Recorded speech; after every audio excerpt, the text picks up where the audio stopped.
Ladies and gentlemen, I robbed a bank today.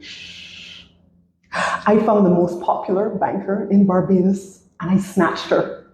No one fought me. She's not struggling, but we got her and we're going to get her to tell us everything we need to know about the world of financing when it comes to real estate. Folks, I introduce you to Miss Sherryann Bourne. Bravo, bravissimo. So, Sherryann, the public knows a lot about when it comes to purchase property. They're always told get their funds and their money in order, okay? So they've got a sense of, okay, let me go to a financial institution and get pre-qualified because I need to know how much money I have in my pocket so I know what to spend. And we often think of purchasing property in terms of the traditional method of getting a mortgage. But I'm sure that financial institutions are big and large for a reason. There must be more ways that we can purchase property, more techniques that we can use. Can you tell me, besides just the traditional, give me $300,000, let me go and buy this house over here, what else can we use? What other tools can we use to get involved in real estate? Well, I find one of the most unused ways is equity financing. Okay. Right? So the concept of equity financing means that you must have an existing property and you have a mortgage on it, but the value of the property is more than the balance on the mortgage. Okay, sorry to interrupt you, but I'm very simple. Okay, so my brain doesn't operate at the high speed of everybody else. So I want you to break that down for me. It sounded fairly basic, but break it down for me even more. Okay, so you purchased a property, say, 10 years ago. The property at that time, you paid $300,000. Right. 10 years later, the balance on the mortgage is, say, $200,000. Okay. As we would expect with property, the value has increased. So the property value is probably now maybe $400,000. Okay. The balance on your mortgage is $200,000. The property value is $400,000. Yes. You now have equity of $200,000. Oh. Did you know it was that simple?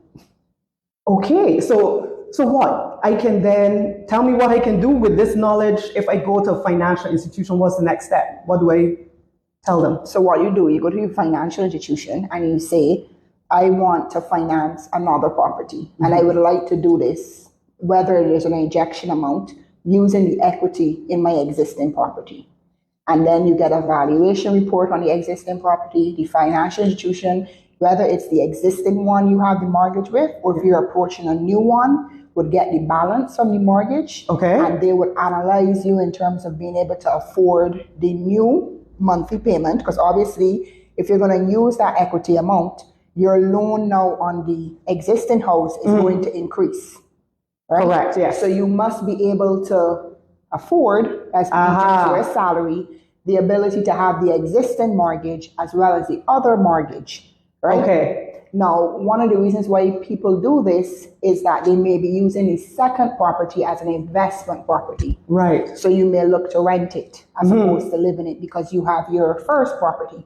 But I find that Barbadians are not fully aware of this aspect of financing, that you're literally sitting down on potential cash.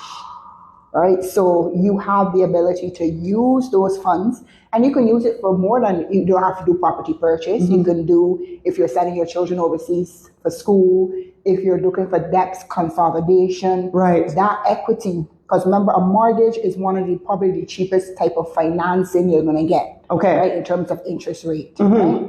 So you're going to be able to have the flexibility and probably open cash flows. Right? Currently in Barbados, the inflation rate is really high, and a lot of persons are experiencing difficulties. And this type of financing, equity financing, you can use it to restructure your existing debt portfolio and free up cash. Have you been seeing persons come in requesting this, or is this kind of just ignorance is bliss? We just don't know, so we just don't ask. How often do you see persons leading with that request when they come? Not much. I find that we as bankers, we have to recommend it.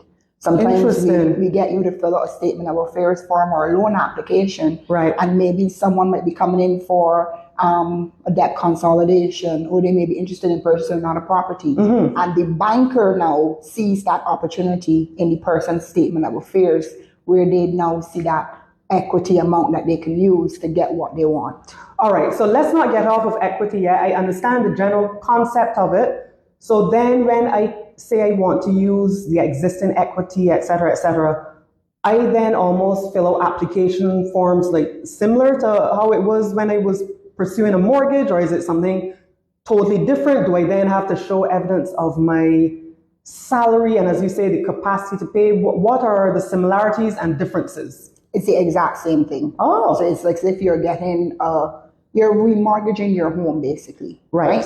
Another thing too that Barbadians may not be aware of is that our legal system is done up in such a way where if you take a charge over the property, there is something called running and continuing. So say, for example, you had a property purchase within the last 5 years. Okay. And you paid down your mortgage by, say, 30,000, 40,000. You can go back to the bank and seek that funds back without even having to go and do any legal work, because the mortgage is running and continuing. So you have that space already. The bank already has the security. So although it's very similar, if you're using that running and continuing type of security, the process is going to be quicker and the process is going to be cheaper. Did y'all know this? I didn't know this. Okay, all right. Knowledge is power. Wow.